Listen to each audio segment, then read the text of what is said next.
Howdy, Jacob here. Today we're looking at Broadwind in the electrical equipment industry. Just 70 million market cap, 76 million enterprise value. So with smaller companies, I do like to look at insider ownership, and that tells me 12.4% insiders. So that means 12% of the shares outstanding, or at least sometimes that could be the power of the shares, are held with insiders. That could be management, board, CEO, CFO, whoever has decision making, really big decision making abilities. So that's a positive sign, meaning that they have a good amount of insider ownership. They're likely going to do what's best for the business, and uh, it's best for you as a shareholder to know that there's a lot of insider ownership.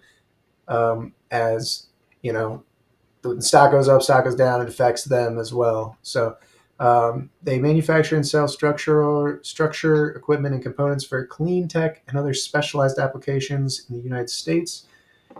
Kind of all over the place. You're looking at a very cyclical revenue, actually down from 10 years ago, but got as low as 125 million 6 years ago, jumped back up to 203 million. Return on invested capital recently, about 9.4% historically.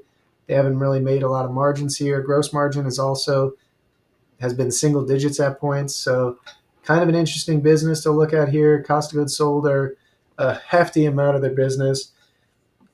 And then SG&A really just digs into a lot of that gross profit to where they're making a little bit of money, but not a whole lot. Increasing shares about 10%, 5-10% a year. Last couple of years, balance sheet shows just 1 million cash on hand, 6 million short-term debt, 6 million long-term debt. So about $12 million. Let's see if they make money on the free cash flow side.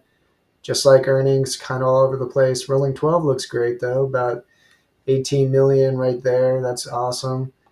In comparison to their 70 million market cap, you're looking at, less than 5 times. So pretty impressive there. But can they keep it up is really the question. If you look at history, great quarter here or great year here, followed by negative free cash flow. So just going to have to really be taking stuff into consideration on the average basis and not necessarily take the most recent year as um, pride and true.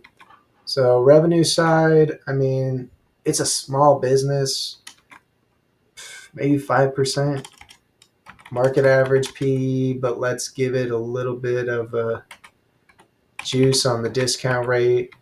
Maybe not even that much, maybe just a tad, just 1% above what I usually do here. For margins, we're really just guessing here. The fact that gross margin is as low as it is really doesn't make me very happy. It's not like a software business where it has 80% gross margin and then 5% on the operating margin because they're really reinvesting everything. Like maybe it might have a whole lot of R&D. We're just not seeing that here. And so I think it's also one of those businesses that I would want to get extraordinarily cheap. 1% of shares, about 0.7 stock-based compensation. So let's say 3% increase due to stock-based compensation. And yeah, we're just not there. This might be, it's always tough. This company's stock price under $1 mean that it doesn't meet the NASDAQ requirements. And so, not the most positive sign to say that that's the price. Not to say they can't do a reverse stock split, but then that also means that probably something bad has happened and the market doesn't like that. But you got to do what you got to do. And for me right now, yeah, I'd want to get this cheap given that those margins are nothing, gross margins are nothing. It's just, it looks kind of tough right now. So hopefully you enjoy the video and have a great day. Thanks.